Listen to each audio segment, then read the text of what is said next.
Good morning, everyone. Good afternoon, rather. Sir, how are you? All well, Ashutosh. Thank you very much. So, all set, all good. All set, all good. Fantastic. So, good morning and rather good afternoon, everyone. Absolutely a delighted pleasure to be here. The startup story with Ashutosh.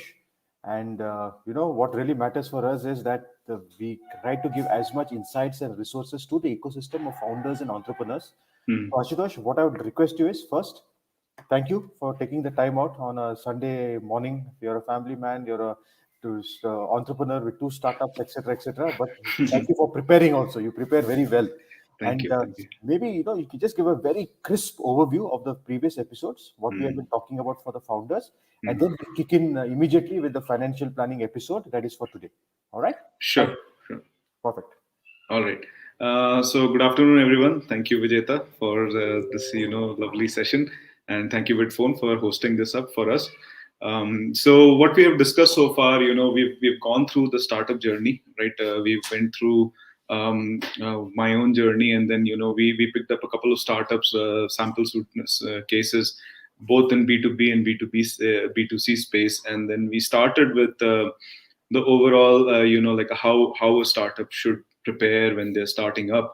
Then we went into the technology part of it, like how technology plays a key role in the startups, and at what stage what technology should be used.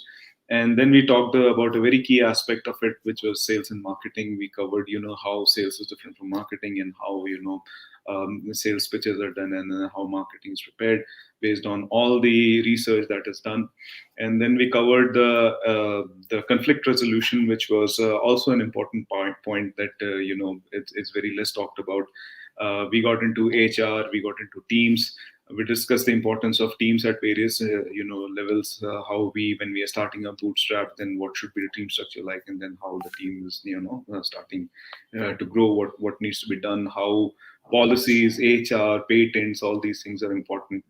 And now we are going to cover another very interesting topic, which is financial planning.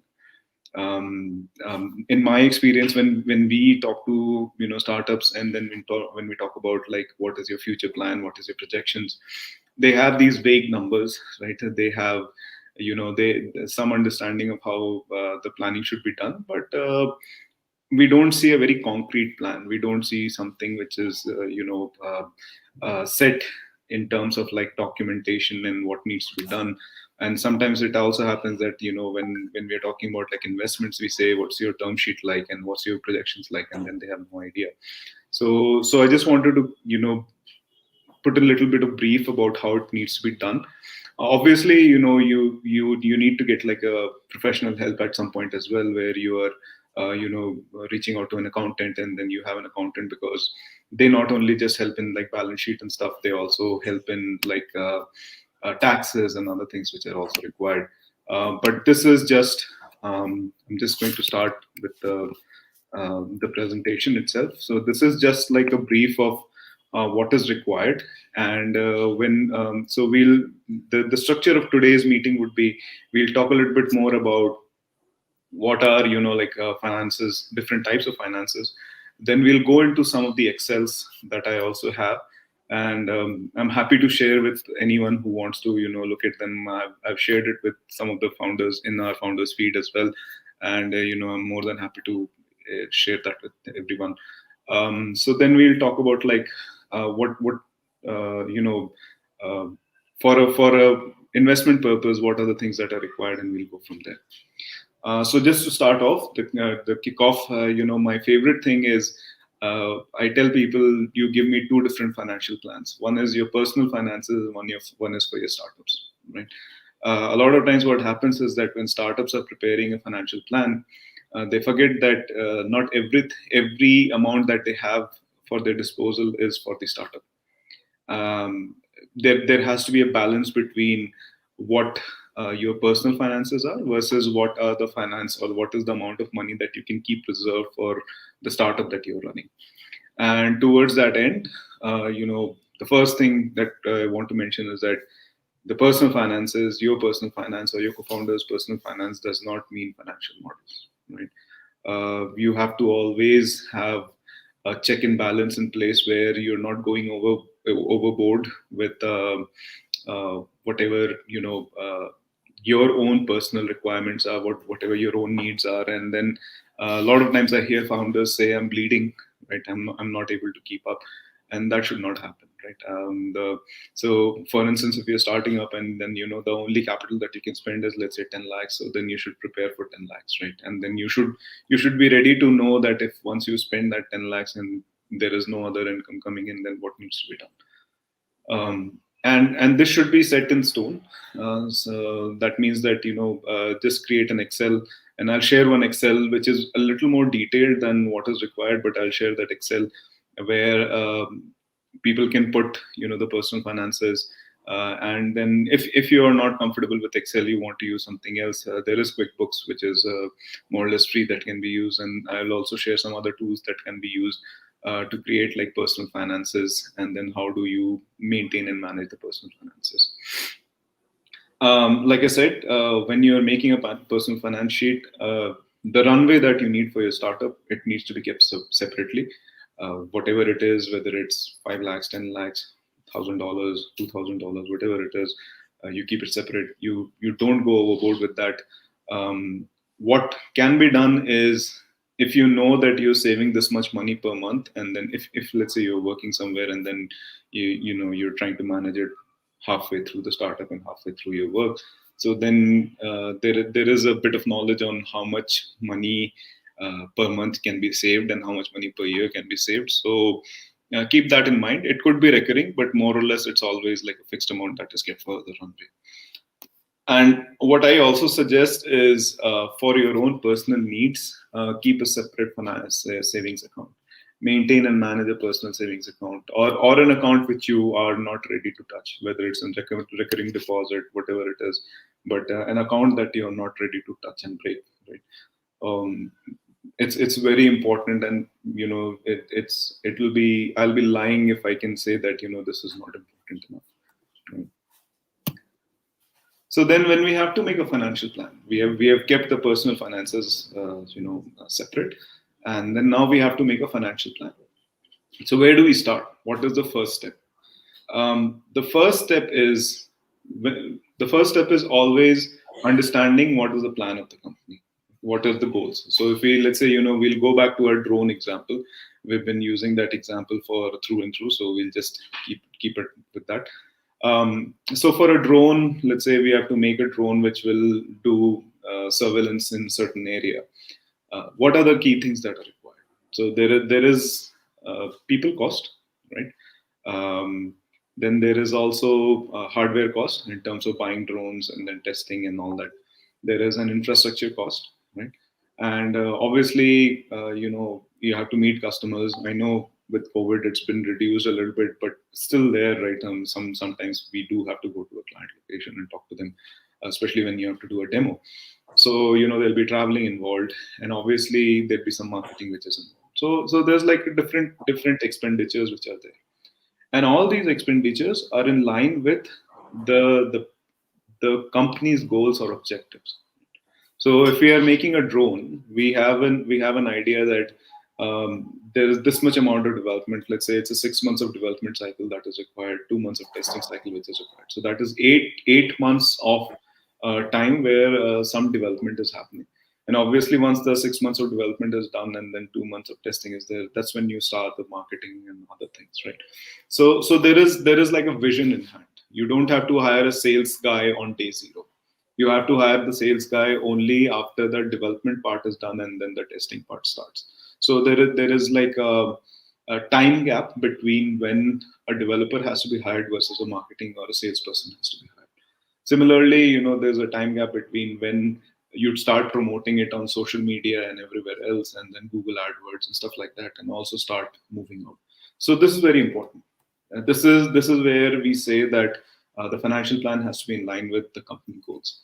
On day zero, you don't need a big team. On day zero, if you are able to do things yourself, and we've been saying that some from the start of this, these sessions, that whatever you can do, you should do yourself, and that's what it means here. On day zero, you may go and you socialize and you talk to people about how the startup will look like, what are you building, and stuff like that. But at that point, you don't need a salesperson. At that point, you maybe don't even need an AWS account to get your startup run through.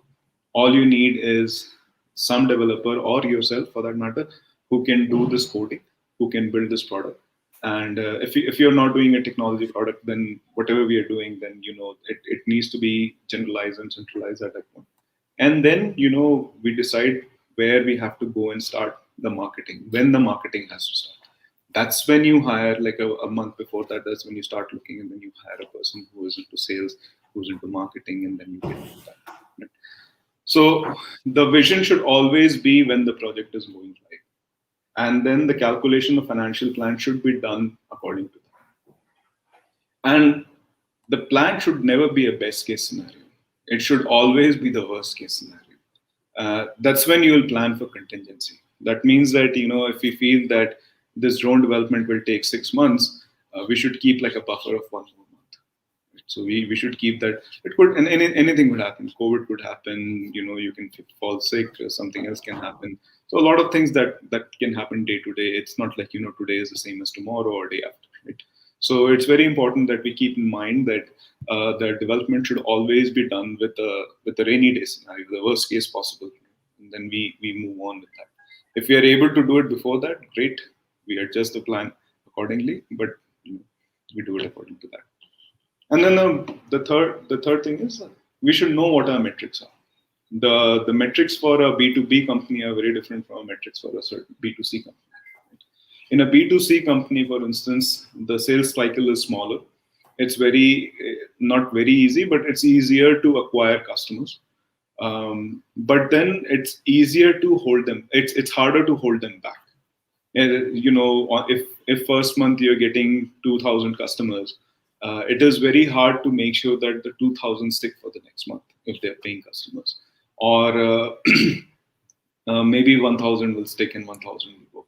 So that needs to be part of the projections, right? So that monthly revenue, annual revenue, the churn rate, the burn rate, that needs to be there. Similarly, when you're doing a B2B startup, the sales cycles are traditionally very long. You have to go to like 100 people, and then 10 will respond and stuff like that. So the sales cycle is generally very long. But if you have a customer and who is a paying customer, normally they would stick for 6 to 7 months. So there is a monthly revenue constant which is coming out. So both of them have their understanding. So understand these metrics. It's very important to understand in a B2B company what are the metrics that would make sure that there's a burn, there's a revenue, there's a difference between the two. And when you're doing a B2C, then what is the metrics that we work. And then always plan for the present. So the financial plan should always be there on day zero, right? I know that I'm going to start a company. I've spoken to friends.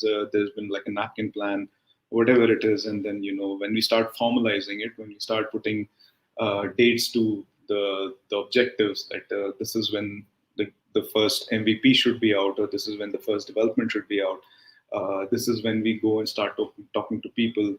Once that is done, which is what I call as day -1. So day zero is where there should be an idea on what the current metrics are. Right? What is the current burn? What would be the burn if there is no revenue for the next 6 months? Because right now the burn is, let's say you start with yourself and one more founder. Then the burn is, if you're putting 100% of your time, then the burn is you're not getting any income. Right? So that's the burn. And that burn will continue till you have a paying customer. So that's the burn without revenue. And then what's the runway? What's the amount that we had kept in the beginning of when we are starting the project? This is the amount, if we spend beyond this point, we have to take like a hard call on what needs to be the next step, whether it's a pivot, whether it's a closing down or taking a break, whatever it is that needs to be understood. And then the third thing is a very serious look at what the revenue should look like. And I'll show that in some Excel sheets. Like, it shouldn't be that we expect that in day zero, or like when we go live, we'll have 10,000 customers, and then we expect them all 10,000 to be paying. That doesn't happen. Even if it happens, it may be that they don't pay for the next one. It's very hard to keep people, right? So understanding of a revenue is very important, and then the understanding of the margin. Right? So obviously, once we have the burn, we have revenue, we have everything else, then it's very easy to calculate the margin. But understanding the margin for the projections is also very important. Right? Then the alignment of the expenses. As we had said before, that there should be a plan, there should be a business plan in when we are going to finish the development, when we are going to go for marketing, when we are going to go live with the project. And so that's one part of it. The other part is the understanding of the market study, the TAM, SOM, all those things, right? So you know what is the obtainable market that you're going to target. That obtainable market may be 1,000 people, 2,000 people, 50,000 people. Doesn't matter, right? So based on that, what would be the expense like? There are some fixed expenses like the development cost, where we have hired developers and then we are paying them a fixed amount. Then there's the variable cost, which is the sales guys traveling, talking to people, and then being on phone, calling a lot of people. So all that becomes very variable because it depends on how many people they meet, how many people they're meeting again, and then the recurring expense out of that. And then, but whatever it is, it should start with some. It should always be part of the market study. And the reason why this is called as plan for the present is because at present, on day zero, there is no product.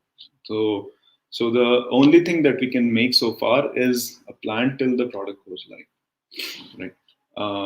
Anything beyond that is just imaginary. Right? The only thing that we can go and make a plan of is whatever is feasible and tangible, and that usually is the 6 months. And that is why it's a very old saying in this startup world is, if a startup survives for 6 months, then most likely they're going to survive for a longer period of time. And the reason why it's true is because that's when a lot of people run out of their runways. They who have not planned it properly, they're not able to sustain and stuff like that. So but if the objectives are clear, and on the basis of objectives the financial plan is clear, the 6 months plan will clearly show where you are, right? And ideally, in my experience, you should still have 50% of your runway at the end of 6 months. That's a good financial plan. That the squeeze of the financial plan should be such that whatever runway was decided in the first, before starting the project, 50% of that is still available at the end of the 6 months. That's the place where you start making revenue. So what are the benefits? We've talked about how do we create a startup plan, and we'll just go through some of the Excel sheets. We'll talk about how these Excel sheets look like, and how the rudimentary planning is done. But what are the benefits of the plan? The first thing is the more we break down our financial plan, like all incomes, all expenses. So expenses will include salaries, infrastructure, Wi-Fi cost, coffee cost, all of that will include the expenses. And then once we have the income, so you have your income and expenses. So based on that, you can create like a profit and loss sheet. Right? And once we create the profit and loss sheet, the balance sheets and everything is available, and that can help you forecast the future. When we were here, when we were talking about the 6 months plan, it's a realistic plan. It's plan based on the money that we have. It's plan based on the resources we are going to acquire, but we understand that the development will be done in such a way.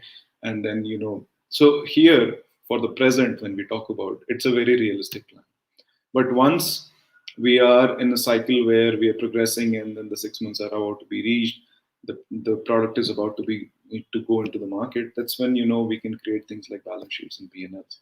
That will help us create like the forecast, like how the future will look like, how we are going to hire more people. It's not like if you hired 2 people on day zero, those two people is the only thing that you need for next 5 years. It's not going to happen like that.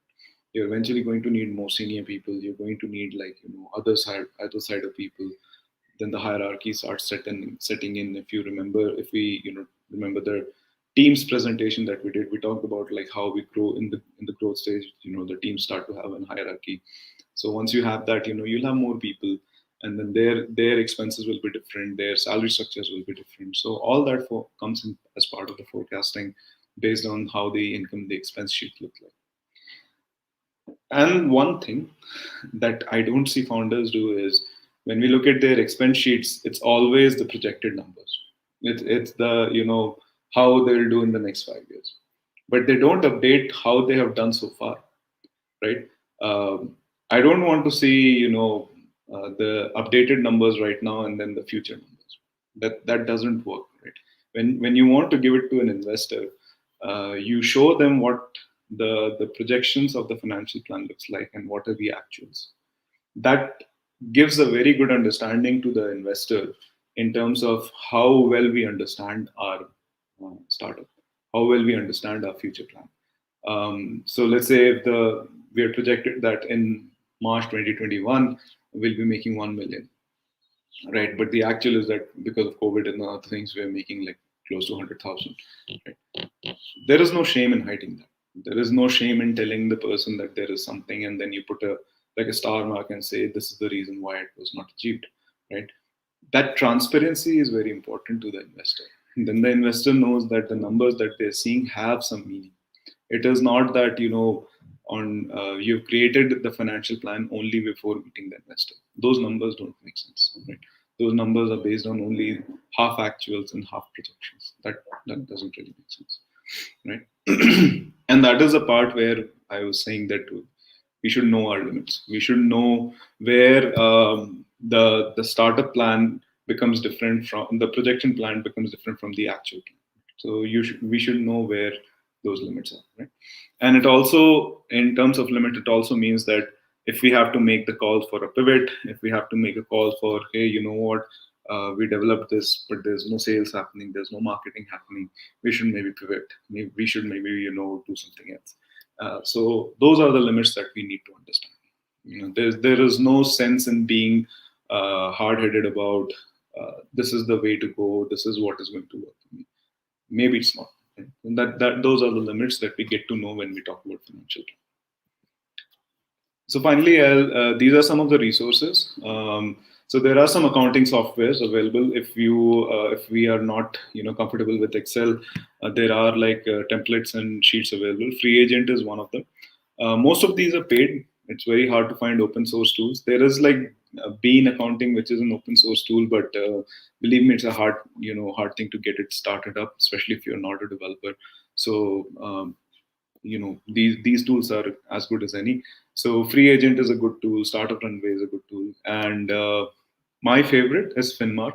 It's a startup itself. It started about 6 months ago, and they have a very good plan. So for till you make a $1 million revenue, you have to pay only $25 per month. So $25 is like 1,400 rupees. I think that's the best spent 1,400 rupees per month. They have like a very fantastic tool where you can enter all your incomes and expenses and group them, and then put them in different ways, and based on that it automatically calculates like the burn rate and churn rate for you. So if you ask me, I mean, if you need, this is the tool that I would recommend. Now, what I'll do is I'll go into some of the Excels that I usually share with individuals. Can you still see my screen? You can see the screen, Ashutosh. Okay. Slightly increase the font if possible. Okay, sure. Yeah, otherwise we can see it. It's visible. Don't worry. Okay. Yeah. Good. Perfect. All right. Perfect. All right. So first, I'll share like I'll just talk about like this is like a P&L sheet, and this is a balance sheet, right? I'll just increase the size of this as well. So this is for a company that I work with, and I have the permission to share it with others. There's not much information here which will deviate their standing or anything.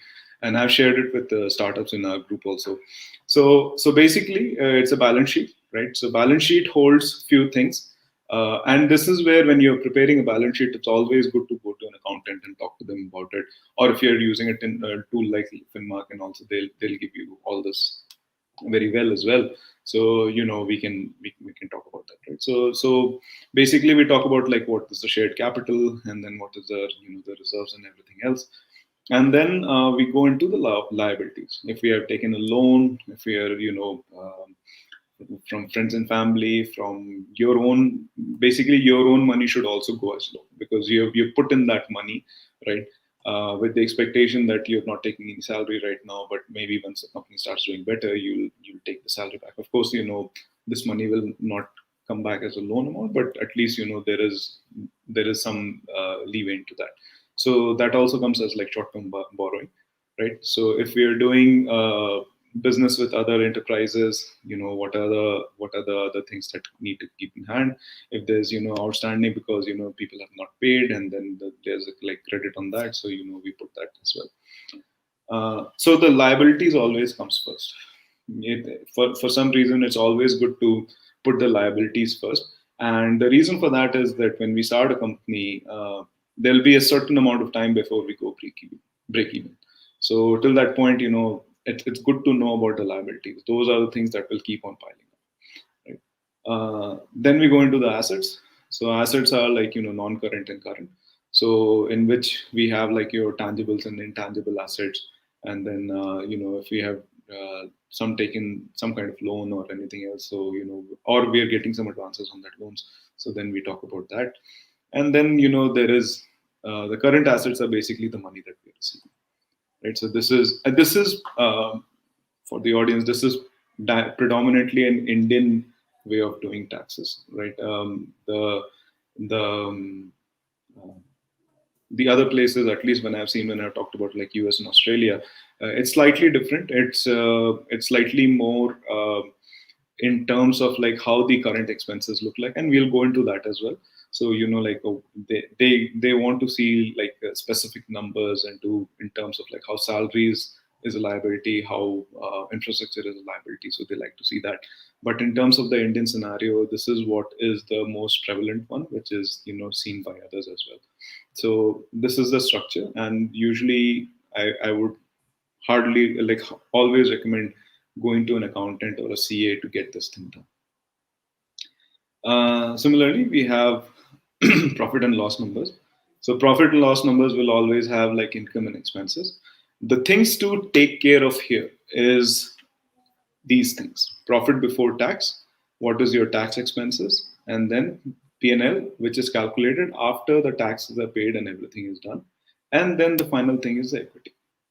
The income and expense is straightforward. Whatever income we are getting from our operations, whatever income we are getting from other sources. Let's say we have so like a lot of times when you grow big enough, you probably let other people use your patents, and then they pay royalty to that. So that's also like income from other sources, right? So then there's like income from operations, income from other sources. Similarly, you have expenses. So expenses which are like employee based, and then you have the financial costs, infrastructure costs, and other things, right? And then there's also the depreciation. There is some key amount that we're keeping, that there's there is like some aspects which are going out per month or per year, right? So then on the basis of that, we calculate the profits which are before the taxes. So once we do this, then we do the tax calculation. And this again is where and having an accountant is very important, because this is where the GST and then the other rules which are keep on changing, so that comes in handy. Most of the CAs in India at least use Tally, which has like all of these incorporated, so it's easy for them to also calculate this, and then these numbers are calculated. As you can see, there's like a calculation. If I can zoom in, I don't think I can zoom in the calculation, but so you can see that there is like a like a figure which is there, which is doing the calculations of these. So this is where the tax calculations are done, and then we calculate what is the total tax expenses, and then the profit or the loss for that period is calculated on the basis of that. And then we have the equity, which is either the equity that we own versus the equity which is diluted, right? So if we have taken any investments, the dilutions will come into place, and then if we change the share structure once we grow slightly bigger, and we'll talk about that in, like, when we talk about VC funds, we'll talk about that in a future session, like how shares are restructured, and then how reevaluated if we are going for future rounds of funding. So this is what the balance sheets and the P&L look like, and this is what the investors expect when we see this. But from a founder's perspective, I would just show this sheet, and this is a little more detailed, um, and so the structure here is quite straightforward. These are the column C represents the expenses, right? And this is like a group. So which kind of expense this comes in, whether it's a insurance or legal, it's salaries, it's accounting, it's sales and marketing, or infrastructure, whatever it is. And then it's a month-wise breakdown. So you have to do it every month. So it's still December. And the first column shows the year, for which year this is being done, right? So if you look at it, right, and this is very realistic in terms of like how we expect uh, right, so that let's say if you're talking about salaries, right, so for the first 2 months in the year 2017 there is no salary for developers. Maybe this organization wanted to build it something on their own, and then third month they put $2,000 for it, so they're saying that they'll hire like maybe one person or two-person, and they'll pay $2,000, and then it'll continue for a few months, and after a while it changes. Around September it changes. So from February till August of 2017 they keep like 2000, and then maybe they're adding one more person, right? And then this probably continues for a while, and then eventually when we go to the next year the structure will change. So these are realistic numbers. This is not like a copy paste every month that this is my expense going to look like, right? So my sales is going to look like zero for the whole year, right? So similarly, when we talk about like the sales and marketing, they're adding after the fifth month, they're adding like $500 for the sales guy. I'm assuming that this sales guy is someone who's like going to different offices and then just talking about the product, and then just introducing the company. Uh, Later on, they have like a sales and marketing. I'm assuming this is more around marketing, where the market research and then how the market structure is. That's why it's there from day one, and it's very good to see that these are all dollar amounts. I'm assuming, yes. So these are all dollar amounts. So basically, they're putting a certain amount to this, right? So so the idea of this is that it has to be, and this is where 2017 ends. The idea of this is that it has to be very detailed. It has to cover everything that is there. We can see that the CEO and the CEOs are not taking any salary in the beginning of the year, right? They're just talking, they're just spending the money as of now. Maybe they've all put the funds into it, and then they're spending the money. The idea is that this is very realistic. It has covered everything that is there, and it goes from that point. And then if we are able to reach 2018, then we see that this developer salaries are also changing, right? So developer salaries have gone to 4,000, sales has reached 1,000, and it has started from January itself. So it's a very realistic thing, right? And similarly, we'll have an income plan. So this is like income from, yeah, this is for a P2P company that I was helping, right? So they talk about like how they're making money from online marketplace. They're talking money, how they're making money from NBFCs, banks, international banks, and then as you can see, in the first year of 2016, they really have no revenue, right? And in the second year, they start putting in revenue. They start putting in where the money is going to come from, and how the revenue stream starts to formalize, right?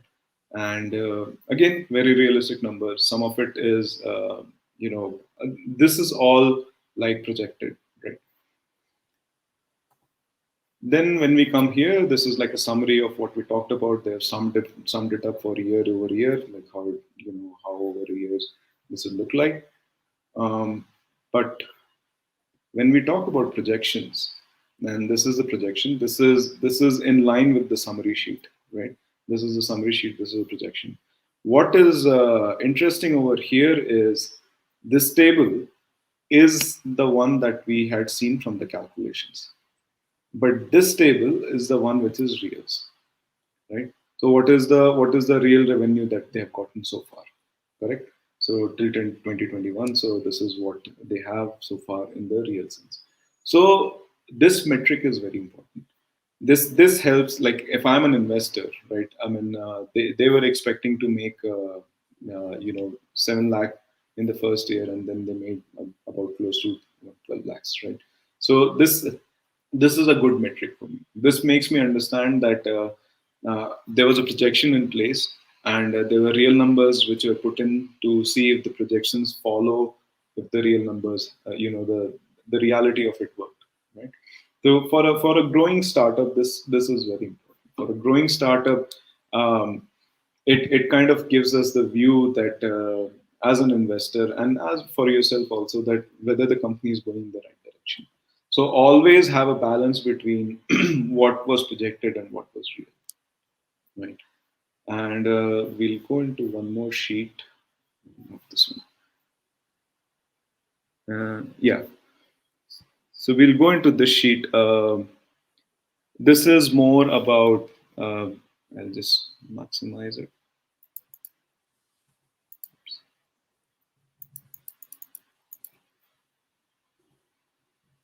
Okay.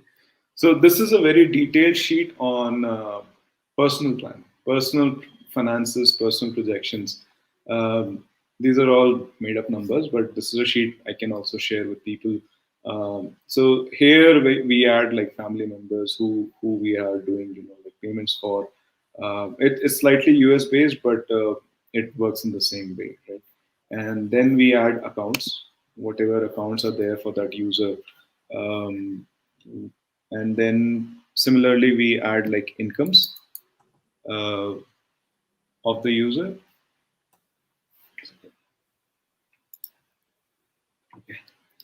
Yeah, so we add incomes, like whether the income is coming from like pensions and salaries and stuff like that. We add expenses, so we do expenses which are coming from different sources. And then we also add assets and debts. So expenses where we are paying for like somebody's family house, or somebody's like payments and other things. But assets and debts rather, are where we are talking about like physical assets, shares and equities and stuff like that. So we have like houses. And when we talk about like debt, so we are talking about like um, whatever we are paying in terms of the interest of the company, interest of the, oops, sorry, um, on a house. If we are paying mortgages and all, that will come here. And then on the basis of that, if we have any investments, we also add that into here. So we are adding like any equipment, or if we have any other investments, so we add it over there. And then we come into projections. So this is a very big sheet. I'll just get into a little bit of here, right? So it basically talks about like how we can estimate what our money would look like based on our current needs, right? So I had put only cash in my hand. I had no investments, nothing. So based on that, like how what my investments will look like and how my money will go is calculated here. So the importance of this is that based on whatever I have, income and expenses, I will also put an expense here as let's say I put that as my runway, right? Startup runway.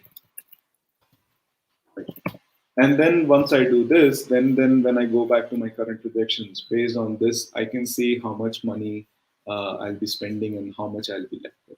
So it's a very it's for your personal finances. It's important to keep that into perspective as well, and it also helps us keep a balance between where we are spending money on our startup versus where we are spending money on ourselves, right? And this obviously is with founder to founder. It also stays with each founder. And but the projection plan that we have seen so far, is for everyone else. So it's for everyone else to see. So that's what I wanted to cover so far. And now, we just open it for like discussion. Yeah, sure. Hey, thanks, Ashutosh. So, always will come to the personal examples and challenges. Okay. Yeah. See, one of the things that happens, there are a lot of policies, there are a lot of things that entrepreneurs Mm-hmm. who are listed and they're part of the DIP program and all.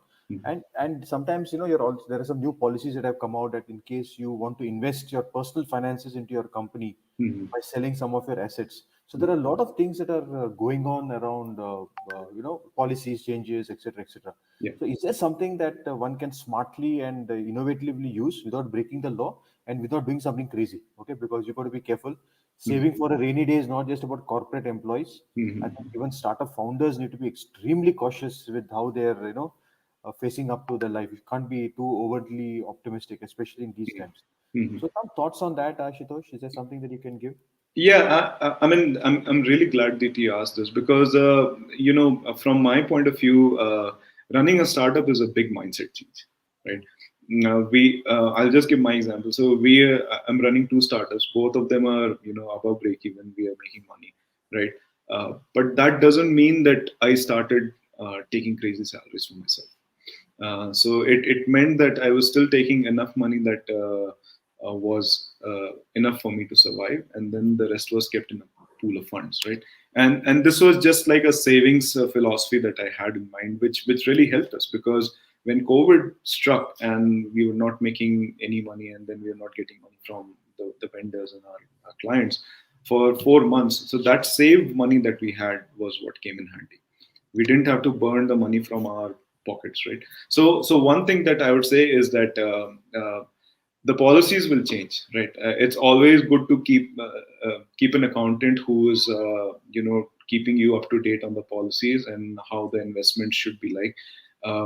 Make sure that you have like a monthly meeting with the CA that you've hired to understand that what are the changes. For instance, very recently, 2 months back, the government has put new policies for startups, like what can be done for startups. And then in that, like you said, there can be some personal investments which can be declared for the startup, right? So it's always good to have like a CA meeting with the CA every month to understand that.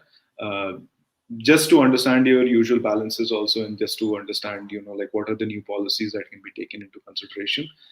Also, from a founder's perspective, it's a mindset change, right? So it doesn't, even if you're making money, whether through revenue, whether through raising funds, that doesn't mean that that you use that for your own salary, right? You have to keep like 50 to 60% of it for your startup fund. And that keeps on adding, right? So like if you see the sheet, there was a depreciation value. Similarly, there should be an appreciation value as well, which is where you're keeping it for the fund, and then for your startup, and then in a rainy day scenario, you can use that, right? So part of it is having monthly meetings with your accountants, and the part of it is a mindset change where you're not thinking of startup as a way to make money, right? It eventually will happen, right?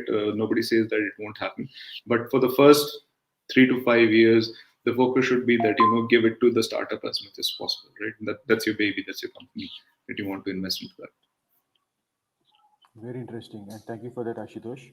Ashutosh, how do you, I mean, okay, as a mentor, as an advisor to startups, Hmm. what are some of the questions that you have been getting in the last, say, 6 months or 1 year Hmm. from these founders, okay, Hmm. on personal finances and, tax planning, Hmm. etc., etc. Plus, you obviously talk to your lawyer, you talk to your CA.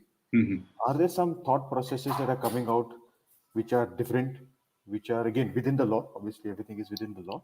But Hmm. are there some thought processes and anything else, about that is coming out? Yeah, so obviously there were a few changes because of this new policies that have come out. So a lot of questions that I'm getting in the last 1 month is around how we can leverage. whatever is happening with the government policies. And my answer usually to that is that a lot of this already existed. Like, we have Elevate in Karnataka, and then we have the KSUM, which is doing some projects, right, in Kerala, and Odisha, Startup Odisha has that, right? So the first thing I tell these startups is that you reach out to uh, your local government startup authorities. Every state has that. There's an entrepreneur cell in every state, right? So the first thing is you reach out to them, right? The second thing is, and a lot of questions I get in general, and I've been getting because of COVID, is how do we raise money? How do we survive, right? And the first thing in general when I ask people is, what does your finances look like? What does your personal finances look like, right? What is the amount of money that you can keep into the startup for the next 3 months to 6 months, right? And we find out that they don't have an answer, right? So the first thing we tell them is that you need to put your finances into place. And then the second thing we tell them is, here's an Excel sheet, fill that out honestly as possible, and let me know how you feel, right? So having a whiteboard sketch of what your finances look like at a very deepest level is the most important thing, right? And whether it's COVID, whether it's anything else, you'll always get that. So we want to just keep that into perspective all the time. Awesome. Awesome. Thank you, Ashutosh. We have Jagat online as well, right? How are you I, feeling? I am much better. I'm All right. back to normal. Okay. It was Good a to hear crazy that. past couple of weeks. And how are things at your end? I heard about things and hope everything settled and you're back at home. Yeah, So yeah. Much. I mean, okay. So it was yesterday was a little bit of a deviation, but okay, no. Yeah. super.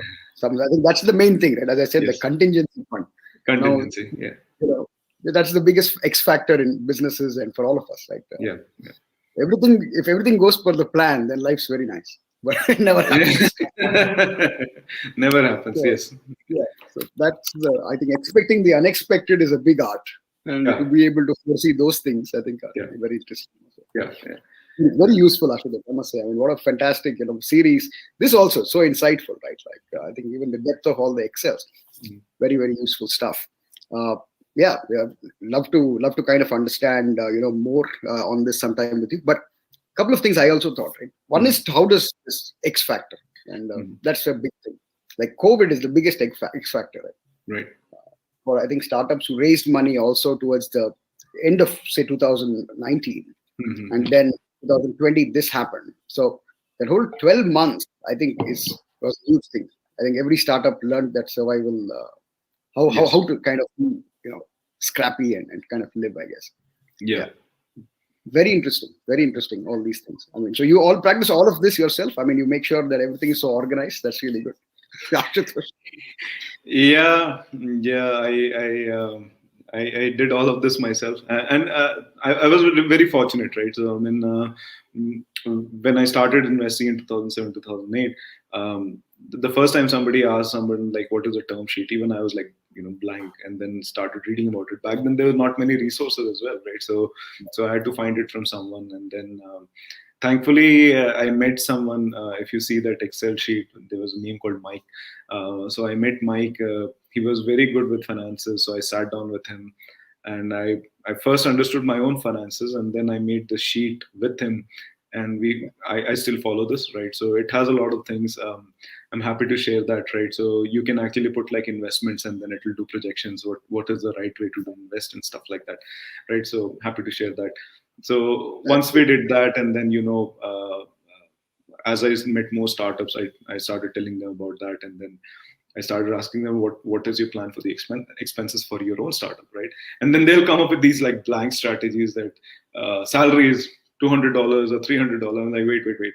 How do you break that down, right? How do you say that who you're giving Details. the salary to, right? So then over a period of time, it just formalized, and then I was able to Very make nice. that. I think 2008, like you said, I think you were lucky you were in the US. I started my first company in 2008. Right. First foreigner that I incorporated.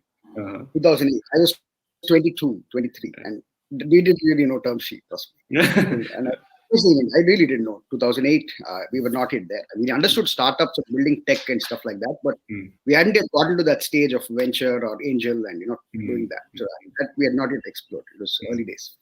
2010 onwards, of course, things got a little bit better. Like I think even the documentation, the Valley put enough online that we could pick it up here in India and try and make some sense out of it. Yeah. I think another thing I just shared here also, which founders may find useful, like Tiha Waker, like the money jar system. Quite interesting. Right. And another thing that these are like just high level things that I think your presentation is so like it's covered all the aspects. But for somebody just getting started, like I just put myself, like suppose I'm starting today. How do I, let's say that, how do I first bootstrap this money myself? How do I get some fund to start my company? I think that's an important question. I think once you have the cash, it's good to do some, projection. Yes. How do you get that cash to start up? First, that's the important step of financial planning. Yeah, I mean, so how do you get to how much money you're going to spend? Is how do you objectify your startup, right? Where do you like? Let's say you have an idea today. Let's discuss, right? So let's say I want to make a movie making software, right? So how much time is going to take? Let's say I have zero idea. I'm a developer, but I have zero idea. So it'll take me a month to do the study, right? Let's say you're my co-founder, and you are then going to look at what is the market of that, right? So that first month goes, we're still not 100% into the startup. We're still doing our jobs or wherever we are in college, and then we're doing this, and then 1 month later we say, hey, you know what, you come back and you say there is a big market for it, like there's a big potential for it, and then we say, yeah, I've now understood also that how much time will it take to make this, right? So let's say I put 3 months to put like a bare minimum video editing software, right? And that's when we say, okay, so if we do this full time, that means that we have to manage our homes. That means we have to manage this, right? Can the two of us do this, right? So do we have enough savings in our bank to do this, right? And then if we have enough savings, how much of that savings is what we are willing to put forward, right? And that's when the clarity starts to come in. If we say that on day zero we should be looking for investments, it's not going to happen, right? So that's something we see nowadays, right? Yes, exactly. Yeah. And that's why I'm loving India post-COVID, because a lot of startups in tier 2 and tier 3 cities knew that the money is not going to come to them. But a lot of startups in tier 1 cities are also realizing that funding is not going to happen. Right? So now what we are seeing is a lot of startups doing this hustle of making these things available, right? Making sure that they have enough runway to run the startup themselves without looking for funding, right? So that's why we are seeing a little bit more meaningful startups come out of it, right? And I'm genuinely loving, where this trend of not getting funded and building something sustainable yourself. We will definitely build something much better. I think the core is strong. Yes. Building it based on some better fundamentals like revenue. Yes. Exactly. And that's critical. Yeah. But I think, absolutely well said. And I think that's what necessity is the mother of invention, kind of. Yes. Yes. This COVID thing has really done that. But I think that's what's missing in Valley. Like if you look at now, everybody understands like it's a huge bubble happening over there. Still, like I was speaking to somebody and we were discussing Magically, and the amount of buzz and money that happened there. And before even anything was there, like they were just about press releases all the time. Yeah. And huge amounts of money. Right? And that's just one case. If you look at so many examples of Valley companies, that is a benefit they had. It's like the steroids. Like they get amazing steroids and just bloat up the whole thing fast, right? Yeah. And then if it's shaky in the bottom, the whole thing collapses. So in India, I think we are eating healthy vegetarian food and doing it slowly. Probably, and not everyone is spoiled, probably, right? I think at some level, and I know this because even in 2016-17, when I was doing a bit of consulting in digital world, I had some startup clients who had raised probably 1 crore, 2 crore kind of range, and they were like, let's burn the money. Literally use the word burn the money. And I said, yes, we're doing digital marketing and we're trying to drive some traffic to your app to the downloads, but what is this burn this money concept? I mean, why do you do this? And it became, and these are smart guys. I mean, he's like ex-Google, And ISB Hyderabad Mhm. guy, Mhm. 3 of them, and yeah, I think we see that change. Really, really useful. Yeah, Bootstrap. and sorry, Sure. sorry, go ahead. Yeah. No, go ahead, Ashutosh. Yeah, I was reading an article, I think 2 3 days back, that innovation is dead in Silicon Valley. While I don't agree with that, right, but it got me thinking, and then I came in, I read about these things as well, like Magically, and there was that QB, which was the movie thing, right? So they came up with like a lot of things, a lot of money. They raised a lot of money. They got a lot of celebrities on board, and then 3 months it collapsed. So I was reading about all that and said, yeah, I mean, it's not like innovation is dead. It's just that there is so much money right now over there that you can be making a spoon and getting funded, right? And and that's what had happened in India, right? So for 14 to 18, I think a lot of founders were just getting funded because they had an idea which is similar to what worked in Silicon Valley, right? They had an idea and another I, either IM or IIT, like that had to be there. Idea yeah, plus another yeah. I. Either I don't think that I don't think that has ended yet, right? So, I mean, I think that tag still helps, and to an extent that's still there in US also, right? I mean, if you are from Harvard and then MIT, either through your network, yeah. So you get that, right? But that's a separate discussion, right? I mean, I would not be bothered by it, right? Because people are getting funded if you have like revenue, and what I always say, and you agree, I know you'd agree to that, is if you are making revenue, that's the time you should look for funds, right? I mean, that's the time you should say that, yeah, I'm ready to explore this opportunity of getting funded, right? And then sometimes I think maybe some cases product as well. If it's like deep tech, you need yes, to yeah, probably. Yeah, and then even there also, right? I mean, you need to be smart about it, right? So when it comes to deep tech, a lot of people go and look for funds to, fund their AWS infrastructure and all that, right? And I tell them, why don't you go to AWS directly, right? AWS has an Activate program. You go and register. You would most likely get like 20,000, 50,000 credits, right, for doing that. So all these companies are very startup friendly, right? Yeah. And now the Indian government is startup friendly. Vijetha, I know you posted that cloud that you'll get for like 25 GB. That's fantastic, right? So I mean, there are resources out there, right? So for everything, the easiest answer is VC money, right? But if you go and you actually look for answer, right? So for like when people come to me with an IoT startup, right, and then they say we're approaching X VC, right, Y VC, and I tell them, if your startup is fit for like IoT based ventures, like you can go to Intel, you can go to GE, you can go to all these guys. They will not only become your partner, they'll also fund your startup, right? And then they have no idea, right? So they've never explored that, right? So the easiest answer is go to the best VC which is out there, right? But if you do some research, again we come back to the research, right? So if you do some research, you find out that there are other ways to do that also, right? So we recently helped a deep tech company didn't not raise fund but just get AWS credits, right? So they got like $250,000, 250 credits. Wow, That works for them. Yeah, that works for them, right? So yeah, so to hustle is very critical. To hustle is very critical. To hustle and know the right way to hustle is very critical, right? A lot of times, not just going with the herd is the right way to. Oh yes. In fact, I think somebody said this: when everyone zigs, I zag. Yeah. And also, very very similar thing was what I was just thinking about. Just slipped my mind. There's something very interesting that I thought it was very contextual. I just slipped my mind. Completely slipped my mind. No idea. Anyway, but I think really cool. I think really important for startup. And yeah, as you said, VC money, right? It's a bit like this Beautiful Mind. If you see the movie, it's where if everyone goes to the hot blonde, nobody gets the hot blonde. So after the hot VC, and nobody gets the hot VC. Yeah. But I think better sometimes to look at alternative forms of, and VC money is expensive also. I wouldn't say that it's cheap. I mean, you're giving away, especially in India where there is no differential voting. It's very risky.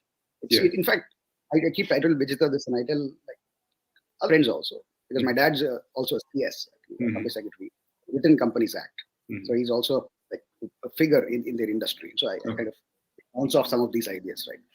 And I said DVRs is today, if you look at any say Series C, D level startup in India, Mm. I assure you that the founder won't hold more than 10%. Oh, 10 is way more than enough. Like, I Yeah, don't think there'll be more than 2 3%. yeah, maybe 5-10%. Like I know, and that is so dangerous. Like if you look at why Zuckerberg is able to run Facebook today, or why Bezos is able to run Amazon, or why Musk is able to run Tesla or SpaceX, Mm. it's because of differential voting. It's actually that clear. Yeah. But in India, that's really scary. And so, yeah, it's and the good thing is that DVRs are back in India. Like you Mm. actually have it. Mm. SEBI had removed them Yeah. because of how Indian industry were rather right Mm. missing the votes, misusing the voting rights. But understood that startup investing you have to dilute and raise money, but that Mm. doesn't mean that you have to dilute control of the company. Exactly. And but no VC in India actually I'm sure is ready to do that. That's again Yeah. something to be very seriously thought about. I mean, except the If top three, I think they're still maintaining their the standards that they have outside as well, right? So, but you're absolutely right. So, I mean, I think there's something to be said about the culture, but um, it's both ways, right? So, the startups don't mind giving that, right?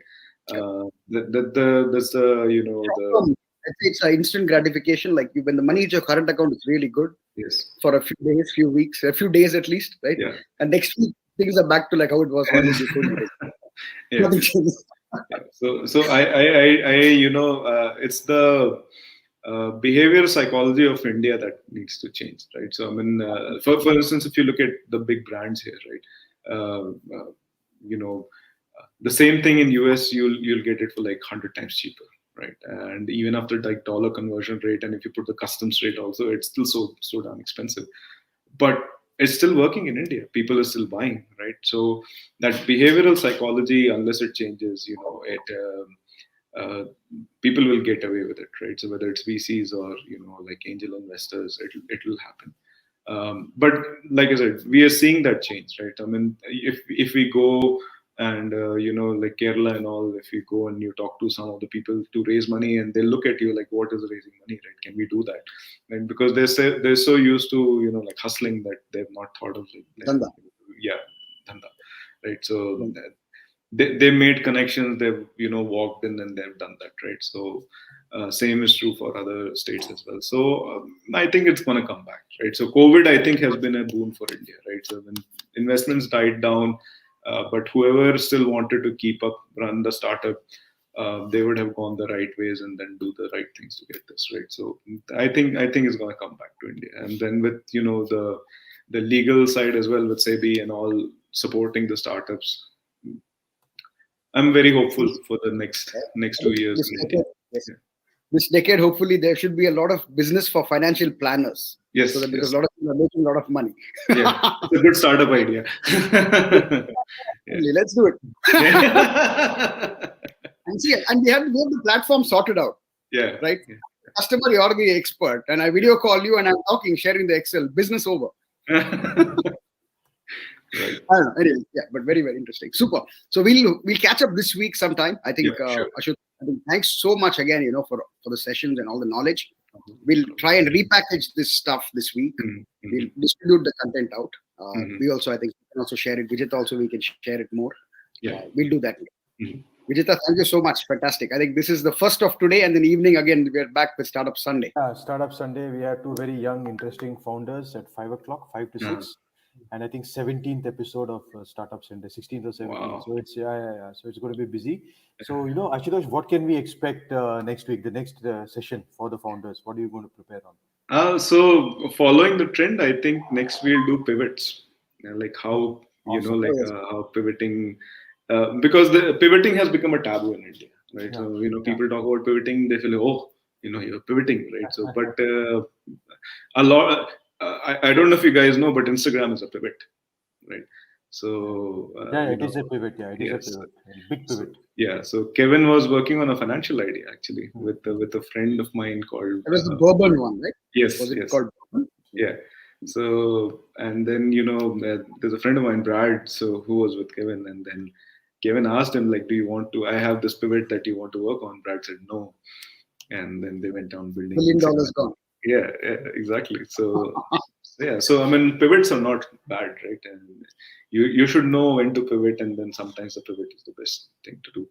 So we'll talk about pivots. I think that will be a little more engaging session. We'll show some real examples of good pivots in India and abroad, and then how they're doing.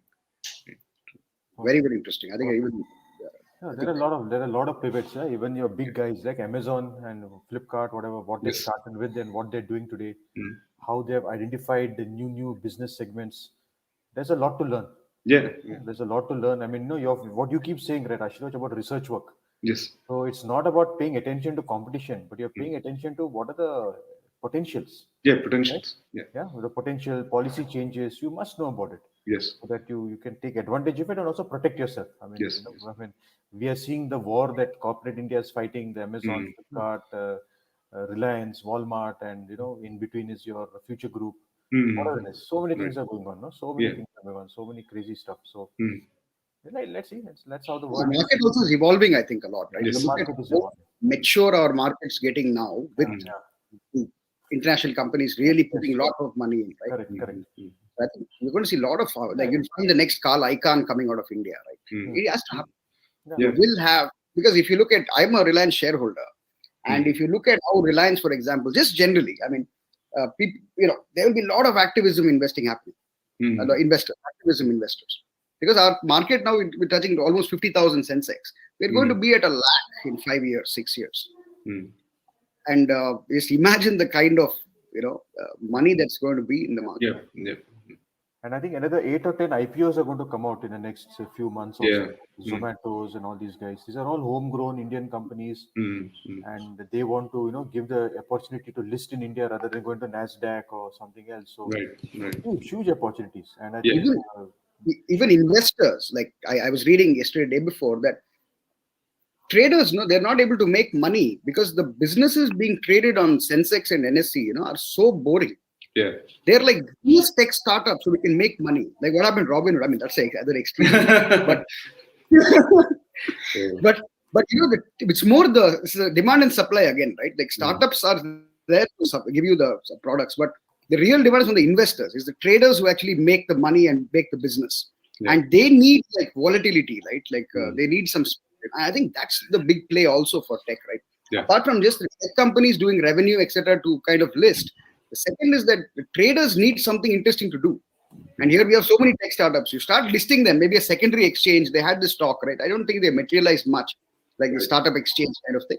But maybe something mature. That's going to be really crazy. Like, True. I agree. I I look think forward to the I invest think also. the evolution of the stock, the stock market is the next thing, right? Not just from a point of view of just the startups, right?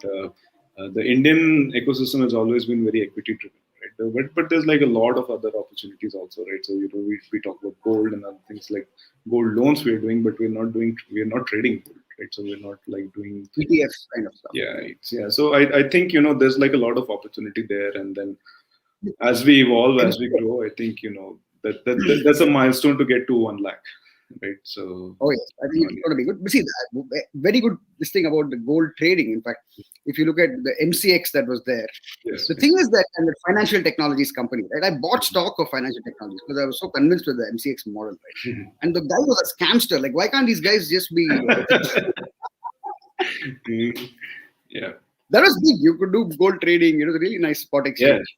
So Maybe. actually, that's what my fintech does in the US. So no, Oh, yeah, okay. we don't do trading, but we do risk analysis for commodities market. So yeah, so I mean, I think Amazing. if once India is ready for that, so No, it's happening. I think by 2030 you will see that kind of. Yeah. There should be. I mean, otherwise there's no other way. It looks like there's no other way. yeah. That's the one thing it evolved. Let's see. Superb, sir. Fantastic session. Thanks again. Thanks, Vijetha. And see you all in the evening. Yes, Yes. yes. Thank you. Same, And same. also nice resources. Yeah. And Thank also you.